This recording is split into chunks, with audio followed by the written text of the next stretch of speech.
Hai sahabat sehat, jumpa lagi dalam live on Instagram RSAM Lampung. Tabik pun, Iya, Bu.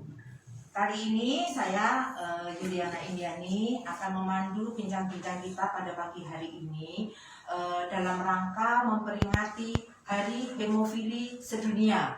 Sebenarnya sudah jatuhnya pada tanggal 17 April hari Sabtu kemarin ya, minggu yang lalu. Hari Hemofili Sedunia diperingati. Begitu perhatian seluruh dunia tentang penyakit ini menyebabkan kita pada pagi hari ini akan membahasnya lebih dalam, lebih jelas supaya kita semua bisa mengerti seperti apa itu hemofili, seperti apa kita harus mengatasinya atau menanganinya, mendampingi penderita-penderita tersebut. Pada pagi hari ini kita mendapatkan narasumber yang luar biasa, yang sangat berkompeten, ya, seorang konsultan hemato-onkologi. Beliau adalah Dr. Juspeni Kartika SPPD KHOM Finasim. Selamat datang Dr. Tabibul. Dr. Juspeni adalah seorang dokter konsultan hemato-onkologi yang bekerja di Rumah Sakit Umum Daerah Dr. Haji Abdul Muluk Lampung. Beliau menangani seluruh pasien-pasien dengan gangguan hemato dan juga onkologi untuk penyakit dalam. Dan pada kali ini kita akan membahas tentang hemofili ya dokter. Ya, dokter kan ini nih sudah banyak mungkin para sahabat sehat yang join pada pagi hari ini untuk bisa mendengarkan, melihat, menyaksikan penjelasan-penjelasan tentang penyakit hemofili ini. Mungkin untuk saat ini penderita yang hemofili di Lampung cukup lumayan sehingga kita memerlukan pendampingan dan juga perhatian khusus ya dokter, karena penyakit ini sepertinya mungkin masih awam orang mengenalnya, namun demikian karena masih awam itu jadi menyebabkan orang bertanya-tanya hemofili itu seperti apa gitu ya. Mari kita berikan waktu sepenuhnya kepada Dr. Juspeni supaya kita semua mendapatkan pencerahan pagi ini tentang hemofilia. Silakan dokter. Terima kasih. Assalamualaikum warahmatullahi wabarakatuh. Selamat pagi sahabat sehat. Saya Dr. Juspeni Kartika. Saya dari bagian penyakit dalam subdivisi hemato-onkologi. Saya terima kasih kepada bagian pelayanan yang sudah memberikan kesempatan kepada saya untuk berbincang sedikit mengenai hemofilia. Karena memang penderita hemofilia ini tidak banyak, jadi kadang-kadang orang tidak terlalu mengenal itu hemofilia itu seperti apa. Orang-orang juga tidak tahu apa sih bahayanya hemofilia itu. Saya akan sedikit memberikan informasi sedikit mengenai hemofilia. Hemofilia ini merupakan suatu gangguan perdarahan, bisa bersifat bawaan, tetapi untuk saat ini sudah ada juga sifatnya yang didapat, artinya penyakit itu bukan dibawa dari lahir, yang diakibatkan akibat kurangnya atau defisiensi dari faktor pembekuan darah. Faktor pembekuan darah itu banyak, tetapi pada hemofilia ini yang berkurang itu bisa faktor 8, faktor 9, ataupun faktor 11. Ya, kalau yang 8 itu hemofilia A, 9 hemofilia B, sementara yang 11 atau 11 itu hemofilia C. Untuk kasus di Bandar Lampung ini sendiri yang banyak adalah hemofilia A. Sementara hemofilia B saat ini baru ada 2 orang. Sebenarnya pasien-pasien yang hemofilia yang didapat itu kalau khusus kasus di penyakit dalam ini lanjutan dari kasus dari anak itu untuk yang hemofilia yang memang secara genetik emang ada. sebaiknya ya penata laksana hemofilia ini harus ditata laksana itu dari dia lahir, dari dalam arti penata laksanaan dari kecil itu menentukan proses dia nanti di kehidupan dewasanya. Misalnya nih dia ada hematrosis atau radang sendi yang berulang-ulang akibat perdarahan di sendi yang berulang-ulang, nanti kalau tidak ditata laksana dengan baik kedepannya akan menimbulkan kecacatan. Nah, kecacatan ini yang nanti akan menjadi problem di saat kami yang penyakit dalam ini merawat misalnya sudah dewasa. Ya. Kemudian secara epidemiologi dikatakan bahwa di seluruh dunia itu ada 1,2 juta pasien ya, yang mungkin bertambah mungkin ini dari literatur beberapa tahun yang lalu dikatakan bahwa hemofilia itu terdapat dari 4.000 orang. Jadi dari satu orang itu, dari 4.000 orang tuh terdapat 1 orang penderita hemofilia. Sementara hemofilia B itu 1 dari 15.000 hingga 1 dari 30.000 kelahiran hidup. Jadi setiap tahunnya itu dari 30.000 kelahiran hidup itu akan kemungkinan besar didapatkan 1 orang penderita hemofilia.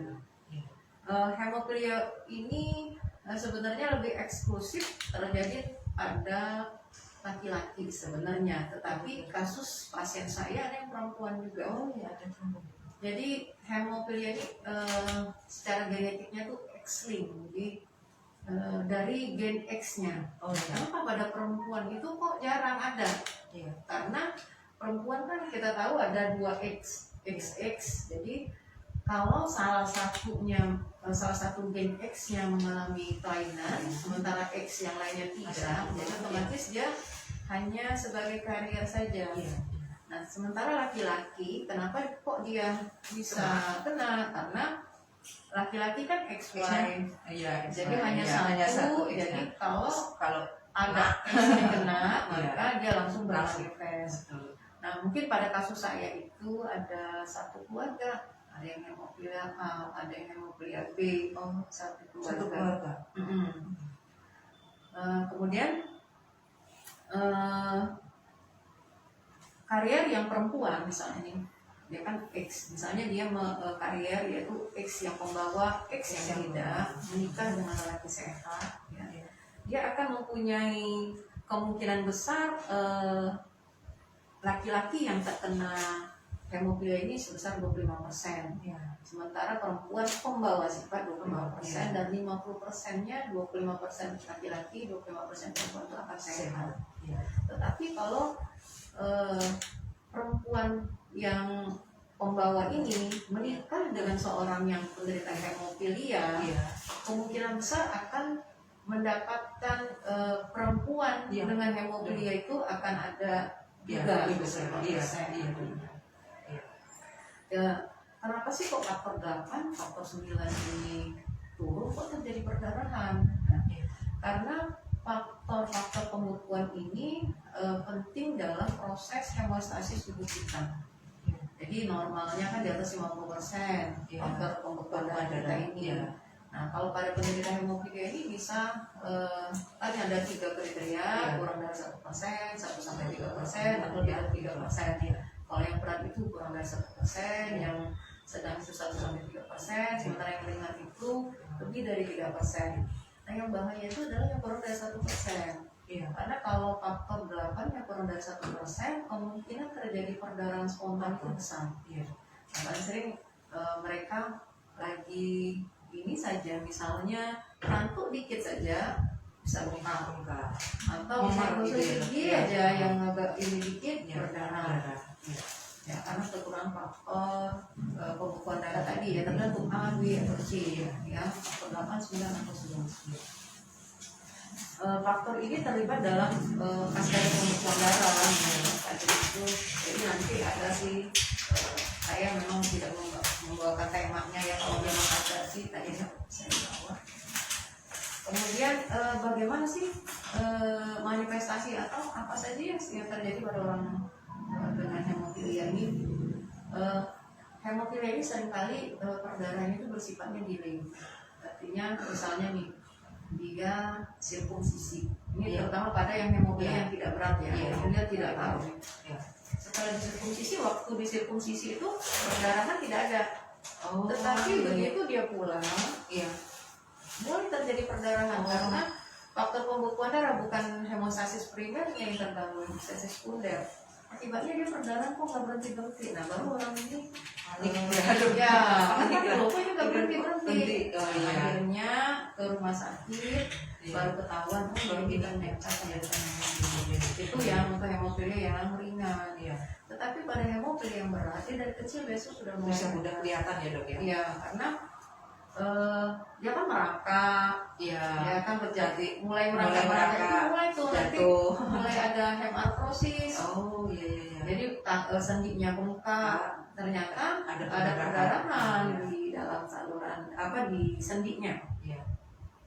Ya, yang penting itu yang saya bilang tadi itu bagaimana kita menata laksana hemartrosis ini biar tidak terjadi kecacatan di kemudian hari. Iya.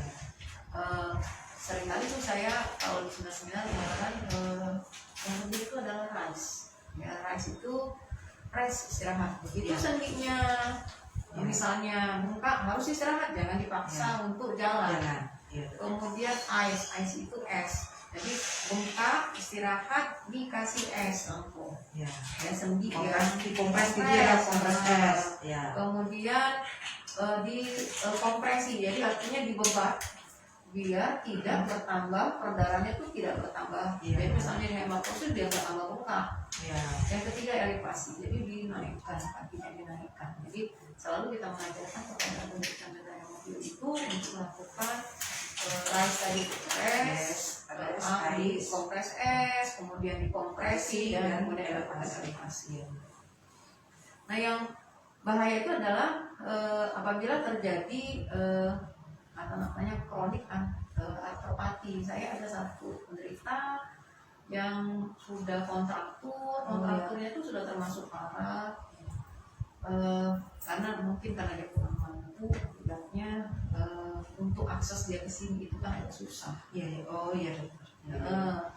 Akibatnya untuk saat ini ya untuk berjalan pun dia harus dibantu. Nah ini yang komplikasi beginilah yang harus kita cegah.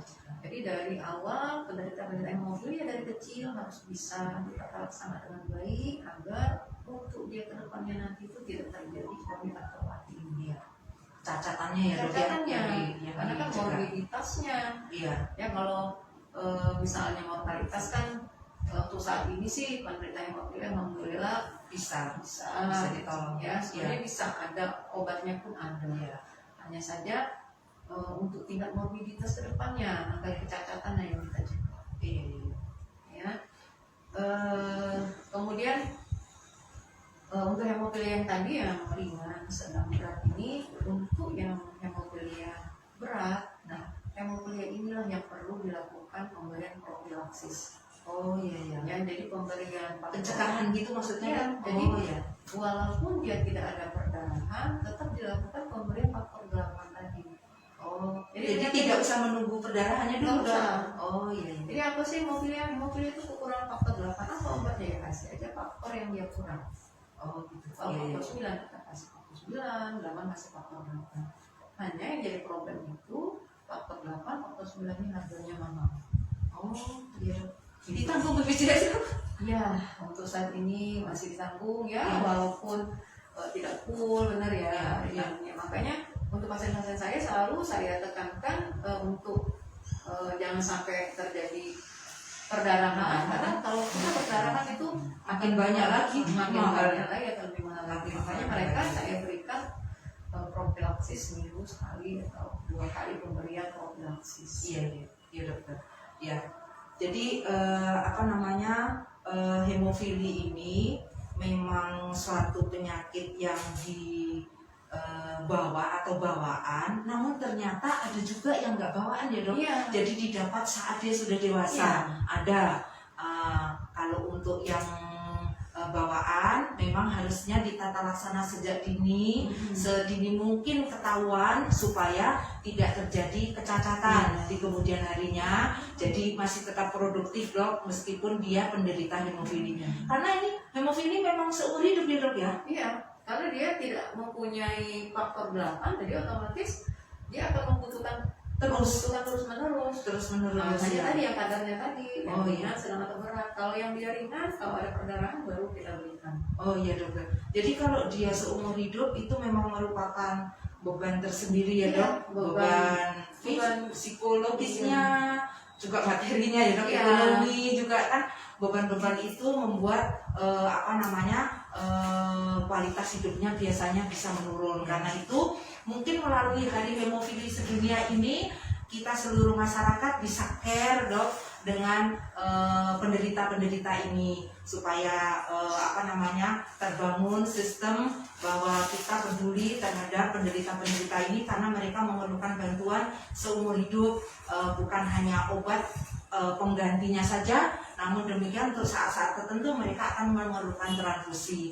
Karena itu bagi kita semua mungkin yang berada di Lampung bisa ikut untuk jadi anggota pendonor dok ya, donor darah di UPTD Rumah Sakit Umum Daerah Haji Abdul Muluk akan bisa dilayani, pendonor datang, kemudian darah yang kita sumbangkan, kita donorkan akan sangat bermanfaat, salah satunya untuk penderita hemofili ini ya dok.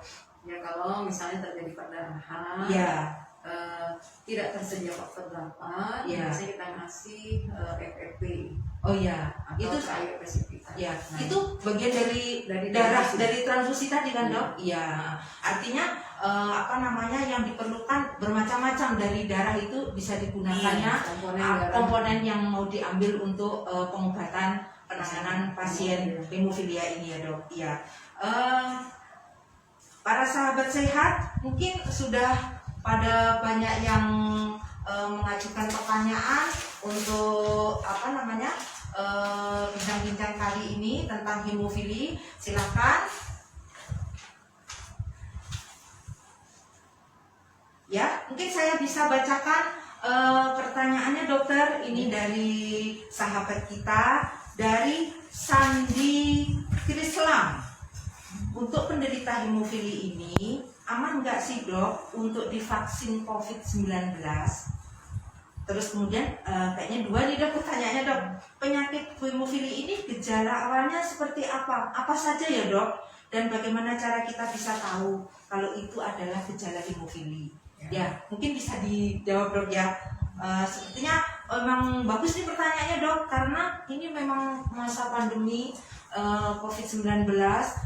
Bukan hanya penderita hemofili kan yang terdampak, orang sehat pun terdampak, apalagi dengan penderita hemofili mungkin perlu penjelasan yang dari dokter bagaimana, apakah bisa divaksin atau bagaimana mungkin tambahannya apa yang mereka bisa lakukan pada saat pandemi ini. Silakan dokter. Saya akan menjawab pertanyaan yang nomor 2 dulu. Apa sih gejala-gejala orang dengan hemofili? Bagaimana kita tahu ini hemofili atau bukan? Hemofili ini tadi seperti saya bilang bahwa ini adalah defisiensi faktor pembekuan darah. Jadi gejalanya adalah orang itu gampang terjadi perdarahan. Misalnya dia ini untuk hemofilia yang awal, misalnya hemofilia dalam arti yang bukan yang didapat, hemofilia secara genetik bawaan lahir. Nah ini biasanya dari orang tua, dari waktu dia kecil tuh akan tahu. Misalnya yang tadi hemartrosis, kakinya bengkak, atau tiba-tiba mimisan, atau tiba-tiba gusi berdarah. Ya, kalau memang dia sudah mulai tumbuh gigi kan, tumbuh gigi, digosok gigi kok gampang berdarah. Nah ini terutama pada hemofilia yang hemofilia yang berat, biasanya dia tahu dia bergerak sedikit dia hemartrosis. Dia akan datang ke rumah sakit. Nah datang ke rumah sakit, dia kan ke dokter anak. Biasanya ke dokter anak kan sudah mulai curiga dia kemungkinan besar adanya gangguan faktor koagulasi dulu. Orang tidak langsung bilang ini hemofili, tidak, karena untuk menegakkan diagnosis hemofili kan harus diperiksa ya, karena kelainan darah bisa darahnya. Nah kemudian baru ketahuan. Tetapi untuk hemofilia yang didapat yang susah itu, nah misalnya hemofilia didapat lebam-lebam. Jadi orang yang kena ini biasanya orang-orang sudah dewasa. Yang paling sering ini orang-orang sudah usianya sudah 50 tahun ke atas. Tiba-tiba lebam-lebam semua sendinya, atau muka sendi. Dia pertama mungkin orang anggap oh ini karena terantu, oh ini karena terbentur.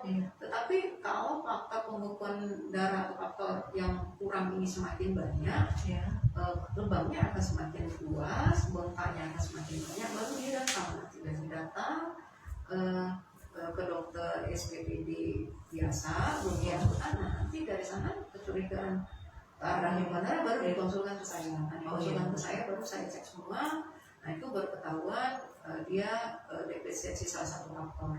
Nah kok orang dewasa kok bisa kekurangan? Itu juga jadi pertanyaan. Sementara dia dari kecil kan tidak ada kekurangan. Dewasa baru kena karena adanya antibodi terhadap faktor 8 orang tersebut. Jadi namanya itu autoantibody. Jadi tubuh dia menghancurkan faktor 8. Secara normal dia dari bayi itu sudah ada. Dari bayi itu normal aja, tetapi karena terbentuk antibodi akibatnya dia melawan sendiri. Akhirnya faktor 8-nya habis. Nah, begitu faktor 8 dia ini sangat rendah sekali baru pernah manifest seperti orang hemofilia seperti pada anak. Kemudian bagaimana orang dengan hemofilia bisa divaksin nggak sih? Kita harus melihat dulu orang dengan infeksi COVID. Infeksi COVID itu yang ditakutkan itu apa? Pada pasien COVID itu terjadi kondisi hiperkoagulasi. Jadi sangat berlawanan dengan hemofilia. Hemofilia ini defisiensi faktor 8. Sementara pada penderita COVID itu terjadi darah itu terlalu kental. Nah itu yang bahayanya. Jadi untuk penderita hemofilia sebenarnya ya aman-aman saja asal tempat injeksi kan yang dibahaya ini kan karena kekurangan luka injeksinya aja. Itu saja yang bahayanya. Sementara yang kita masukkan itu kan suputannya kita masukkan suputan selama itu tidak terjadi perdarahan itu aman-aman saja. Sementara yang vaksin yang kita masukkan sendiri selama ini sih belum ada, maksud saya tidak ada akan terjadi misalnya nih COVID-nya masuk akan terjadi infeksi atau segala macam enggak kan yang dibentuk ini antibodi untuk melawan COVID bukan antibodi terhadap faktor 8 itu sendiri. Dokter. Tetapi nanti dari pihak TDI akan memberikan rekomendasi sendiri apakah vaksin ini aman atau tidak amannya untuk menderita COVID. Tetapi yang seperti saya bilang tadi sebenarnya ya aman saja. Jadi untuk penderita hemofili bisa dilakukan vaksin COVID-19 dengan mungkin pemberi vaksinnya yang berdarah bekas suntikannya aja yang perlu diwaspadainya kan di situ. Kalau efek dari vaksinnya sendiri itu aman karena untuk penderita hemofili tidak bertentangan dengan kondisi COVID-19. Ya, terima kasih dokter. Kemudian ini masih ada lagi dokter pertanyaan dari Ratna Dewi A12. Dok mau nanya, bagaimana cara mengatasi gusinya tidak menutup dan terus mengeluarkan darah setelah cabut gigi pada penderita hemofilia? Baik, terima kasih kepada saudara Ratna Dewi. Jadi ini seorang penderita hemofilia, dia harus cabut gigi misalnya. Sebenarnya yang perlu dilema itu memang cabut gigi atau sirkumsisi atau operasi apapun. Kadang-kadang patah tulang atau apa itu yang jadi perlu kita perhatikan. Kalau seorang penderita hemofilia harus mencabut gigi, harus diperiksa dulu ABCD dia. Jadi seorang penderita hemofilia kalau dia mau melakukan tindakan apapun harus diperiksa ke dokter yang akan melakukan tindakan.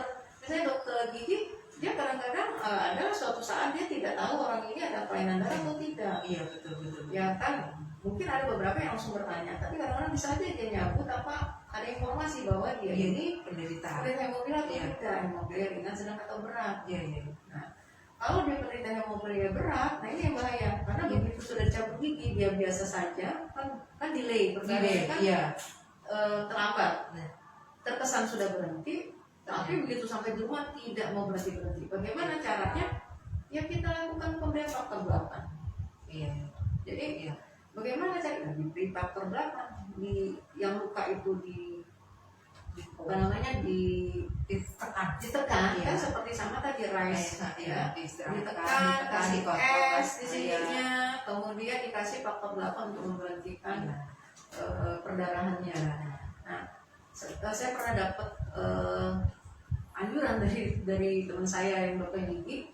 Ini untuk secara umum saja, bukan pasien hemofili. Jadi seringkali kan kita itu kalau begitu sudah dicabut gigi, kita ini kan seringkali tanpa sengaja nyentuh kan rasanya nggak enak. Itu tidak boleh. Iya. Jadi ditekan, didiemin aja, jangan kesentuh. jangan dibuat. Misalnya nih sudah ditekan, cabut ganti lagi. Nah itu juga membuat yang soketnya itu tidak terbentuk. Iya. Kan ini cabut gigi itu kan ada lubang, lubang. ya. Nah lubang itu dibiarkan sampai terbentuk bekuan darah. Iya. Memang sengaja dibentuk bekuan darah biar dia akan menambal bagian-bagian yang pembuluh darah yang terbuka tadi. Iya. Sebenarnya begitu kata dokter itu. Iya.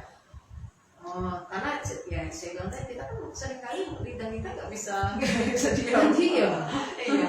Habis dicabut, aduh rasanya ada rasa atau dan juga tidak boleh kumur-kumur terus. Oh iya, Dan betul. udah ini nanti dikumur-kumur karena merasa nggak enak nih kumur-kumur. Ganti kapasnya. Akhirnya yang bekuan darah itu tidak terbentuk di sana, makanya dibilang kebuka lagi perdarahan. dry spot gitu. Iya dokter. Iya. Jadi mungkin begitu. Memang sebaiknya pada saat kita akan ada tindakan untuk diri kita seperti cabut gigi atau tindakan yang lain, itu memang harus disampaikan sebenarnya kita ini punya riwayat sakit apa, supaya jelas, dan kalau ada risiko atau kontraindikasinya gitu sudah diantisipasi dari awal sehingga tidak menimbulkan kepanikan. Kalau perdarahan itu buat panik dok, soalnya apalagi kalau yang dicabut anak-anak, aduh orang tuanya sudah pasti heboh, panik. Ya. Terima kasih untuk pertanyaannya, dokter. Mungkin ada informasi yang lain dokter. Kalau untuk penderita hemofili ini, dari kita sebagai masyarakat umum, bentuk care-nya itu kan dengan donor ya dok ya, salah satunya untuk menjaga, misalnya nih kita tahu ada penderita hemofili seperti dokter sampaikan, kalau kita nggak ketemu faktor 8, bagian dari komponen darah bisa diberikan. Nah seperti itu, apakah ada, kalau di dunia kan ada organisasi dunia untuk penderita hemofili dok, di Indonesia juga ada himpunan masyarakat hemofili Indonesia. Apakah di Lampung itu ada dok untuk penderita hemofili ini dok? Saat ini kita ada perhimpunan masyarakat hemofili Indonesia, kita ada, dan kita melakukan pertemuan. Jadi ada pertemuan setiap tahunnya, selalu diadakan. Saat ini kita sedang mengorganisir kembali karena kan penderitanya baru ada yang baru-baru kan ya. Memang saat ini sih belum terlalu aktif. Untuk perhimpunannya ini sendiri akan kita organisir kembali bekerja sama dengan dokter anak. Dok. Kan saat ini kita sudah punya nih untuk hemato-onkologi anak sudah ada dokter bagus, dan untuk penyakit dalamnya saya sama dokter Nelly sudah ada. Jadi kita akan menggalakkan kembali agar organisasi ini lebih maju. Karena kan seringkali yang kita jadi kendala nih, misalnya pasien mau operasi, mau operasi misalnya patah tulang dengan hemofilia berat, pasti kendala berat. Sementara biaya yang digunakan tuh yang pasti banyak. Karena kita akan memasukkan faktor 8 dalam dosis besar sebelum operasi, intra operasi, dan pasca operasi. Nah itu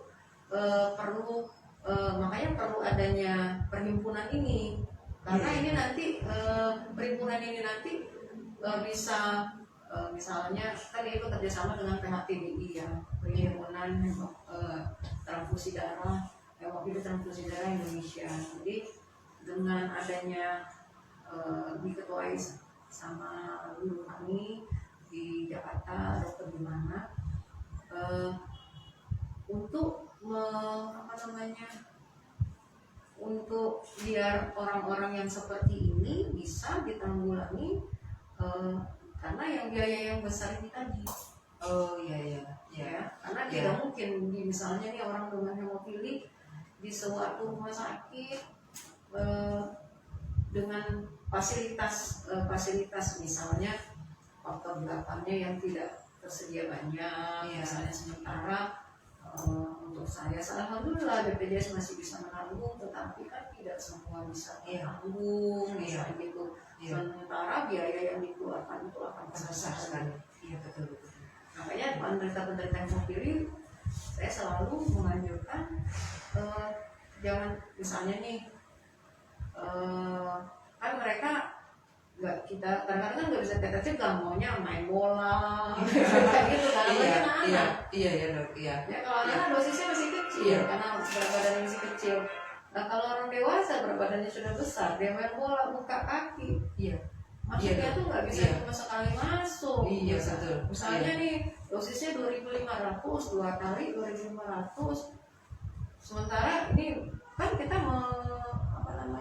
ngobatinnya itu kan sampai kakinya kempes atau sampai faktor 8-nya itu tercapai sampai kaki itu bisa bagus kembali. Iya betul. Makanya kita biasanya kasih pengarahan kepada penderita hemofili untuk menjaga dirinya agar terhindar dari perdarahan itu tadi. Iya dokter. Ya, jadi memang ya olahraga untuk penderita hemofili harus pilih-pilih ya dok ya, terutama anak-anak kita sebagai orang tuanya ataupun yang terdekat harus mengawasinya. Mungkin olahraga yang tidak ada kontak langsung ya, supaya mungkin berenang kali dok, lebih aman kali ya berenang gitu. Kalau bersepeda mungkin aman asal gak jatuh. Bersepeda jatuh sama nanti dia mau main lagi. Ya. Dokter, ada lagi nih, ada yang bertanya dari Sandri Krislam lagi, apakah sudah ada pelayanan untuk pengecekan hemofilia di Abdul Muluk dok? Jadi mungkin maksudnya layanan apa ya dok yang bisa didapat di Rumah Sakit Abdul Muluk ini untuk pengecekan hemofilia? Ya terima kasih Mas Andi ya. Untuk saat ini kita belum ada untuk mengecekkan diagnosis pastinya. Kita hanya mengecek faktor kekurangannya ya. Bukan kekurangan. Jadi kita hanya menduga ini ada kekurangan atau tidak. Oh gitu ya. Untuk melihat dia kekurangan atau tidak, ini harus saya rujuk ke Jakarta. Karena untuk memeriksa faktor 8, faktor 9 itu tidak ada di Rumah Sakit Abdul Muluk. Oh iya dong. Masih harus di Jakarta. Harus ke Jakarta. Jadi saya merujuk ke Jakarta untuk saat ini. Iya dong. Jadi ada 1 pasien kemarin, 2 pasien saya rujuk ke Jakarta karena saya curiga faktor ini yang kurang. Saya kirim ke Jakarta, Jakarta sudah dapat. Oh ternyata memang benar dugaan kita bahwa faktor 8 yang kurang, nanti dia baru balik lagi ke Bandung. Iya dokter. Ya mungkin itu. Namun demikian untuk penanganannya semua pasien hemofili yang berada di Lampung sepertinya hampir semuanya di Rumah Sakit Abdul Muluk penanganannya ya dok. Mungkin sudah terdeteksi atau sudah hasil rujukan dari Jakarta tadi hasilnya hemofili, kembali lagi ke dokter untuk dilakukan tata laksana di Rumah Sakit Umum Abdul Muluk ini. Ya, kalau kita bicara tentang hemofili, kemudian tadi sudah disampaikan juga bahwa kita punya organisasi meskipun harus dikembangkan lagi ya dok. Kalau untuk di Abdul Muluk mungkin penderita atau masyarakat sahabat sehat yang merasa ingin mengecek ya dok ya, mengecek atau paling enggak konsultasi lah. Mungkin kalau untuk anak-anak bisa ke poli anak hematologi di Rumah Sakit Abdul Muluk, dan juga kalau untuk yang dewasa ke poli penyakit dalam dulu untuk kemudian dilakukan pengecekan lebih lanjut yang bisa kemudian ke poli hemato-onkologi ke Dr. Juspeni di poli Rumah Sakit Umum Abdul Muluk. Nanti hal-hal yang berikutnya didapatkan dari pemeriksaan dan konsultasi biasanya akan langsung disampaikan, dan apa-apa yang akan dilanjutkan ya, baik itu menggunakan sarana BPJS maupun umum maupun asuransi yang lainnya. Mungkin bisa datang ke Abdul Muluk untuk mendapatkan pelayanan itu ya. Untuk Rumah Sakit Umum Daerah Dr. Haji Abdul Muluk Lampung ini merupakan sahabat masyarakat menuju Lampung Sehat. Kita sangat bangga untuk RSAM Lampung ini supaya bisa melayani masyarakat Lampung dengan maksimal, terutama untuk layanan hematologi baik untuk dewasa maupun anak. Mungkin demikian dokter, atau dokter ada tambahan lagi yang disampaikan di akhir bincang-bincang kita ini tentang hemofili dan dalam rangka memperingati hemofili sedunia ini? Ya. Baik, kita harus mengenali hemofili. Jadi hemofili ini memang penyakitnya jarang, tetapi harus kita kenali sejak dini. Untuk penderita hemofili harus lebih care dengan dirinya sendiri. Apabila terjadi perdarahan, segera berobat ke Rumah Sakit Abdul Muluk, kemudian agak sering kontrol ke poli rumah sakit, karena dengan kita mencegah terjadi perdarahan, otomatis biaya untuk pengobatan itu akan jauh lebih ringan. Kemudian untuk sahabat sehat semua harus lebih kenal apabila terjadi perdarahan, misalnya perdarahan yang tidak berhenti, harus segera memeriksakan diri ke poli penyakit dalam dan hematologi. Ya, terima kasih dokter, terima kasih para sahabat sehat. Demikian adalah bincang-bincang kita tentang penyakit hemofili. Semoga bermanfaat bagi kita semua, bermanfaat untuk sahabat sehat semua. Seluruh masyarakat Lampung bisa menikmati acara ini dan bisa mengambil manfaatnya. Terima kasih, selamat menunaikan ibadah puasa bagi seluruh masyarakat. Terima kasih, sampai jumpa.